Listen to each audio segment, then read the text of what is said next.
Hey everybody, how's it going? It's the Daily Shooter, and on this channel I do a lot of optics reviews, and doing a lot of optics reviews means I get a lot of optics questions. One of the questions that I've been getting a lot lately, and it's probably because a lot more people are out there buying, tactical sights and stuff like that, just given, the current circumstances that are happening around the country.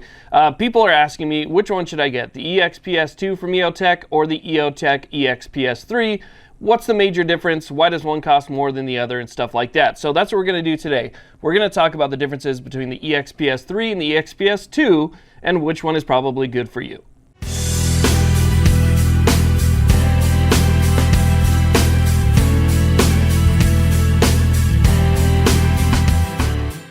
Now, to be honest with you, this is probably going to be a pretty short video because there's not too many differences between the 2 and the 3, but the one difference that is there is probably big enough to help you determine which one is going to be best for you and whether or not you want to spend that extra money on that extra feature. So what we're going to do is we're going to move the camera to the table so we can get a better look at these things, go over the different features and aspects of them, and talk about that major difference that, could be a determining factor for you. So let's go ahead and move the camera and we'll talk about it.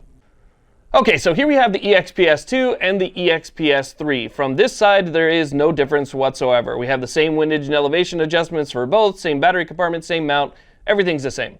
If we take a look at the back, they're also going to be the same. You can see that there are no buttons on the back right here. However, that is one of the differences between the XPS and the EXPS.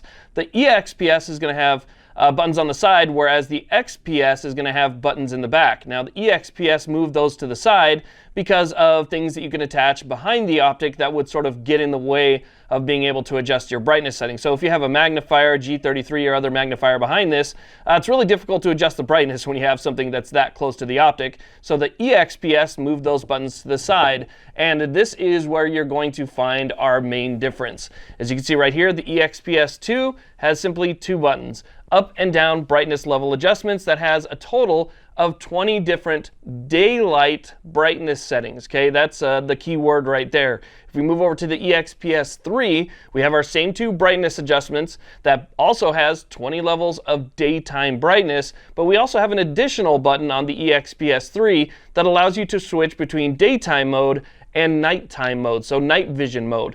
This is compatible with, I believe, Gens 1 through 3 night vision devices, and it allows it to go darker or dimmer than your standard daytime brightness settings. So basically, that's the difference between the exps2 and the exps3. This one is going to be daytime only. This one is going to be daytime and night vision compatible. Now, when I took a look to see, because this does get very, very dim. Both of these in their daytime bright settings do get extremely dim where they're barely visible if you put it against like a black background. So I went ahead and I put my night vision against it to see what it would look like on the lowest daytime setting, but with night vision behind it. And as you can see, it's still way too bright. It blooms, it gets in the way, you cannot see anything beyond that reticle.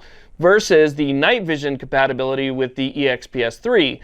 Once you switch this thing over to night vision and you drop it down, it's got several more settings that you can go through in night vision. It allows the reticle to get so dim that it barely picks up on night vision. Not barely picks up, but it picks up to the point to where there's not going to be any blooming or any obstruction beyond. Because if you use night vision, what happens is once you get like a little bit of light, even like a tiny small little light from maybe a plug or a charger or something you have plugged into the wall, it'll pick that up, it'll bloom, and it's really difficult to see anything that's beyond it. So this right here will allow you to get that night vision that you want through the optic and still be able to see the target that's out and beyond it. So again, that's the main difference between the 2. Now the difference in price is not really too bad, but you're looking at about, depending on where you go, they have these, I'll put a link down below to where they have them on Amazon, and also you can use my discount code DAILY2A over at Optics Planet if you're looking for one of these.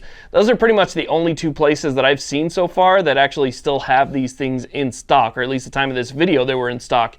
They are very difficult to find. As a matter of fact, I picked up the last one from my local FFL. They didn't have any more, and then they're back ordered beyond that. So it's actually really hard to find an Eotech exps2 or 3 right now, except for, again, Optics Planet and Amazon. Those are the only 2 places that I know of, at least for now. So the price is anywhere between, I've seen it as low as $55 difference up to $100 difference between the 2. So if price is really that much of a determining factor for you, you know, then you might want to go this way. But to be honest with you, if you have night vision, if you are considering getting night vision down the road, if you have any reason to believe that you might need night vision in the future or use night vision in the future, then I gotta say you just want to spend that extra money, you know, between, again, 55 and 100 bucks extra, and get the one with night vision, because this is 100% not usable with night vision, even on the lowest setting. So you want to try and keep that in mind. So it's not really too much of a price difference, to be honest with you, to add that capability.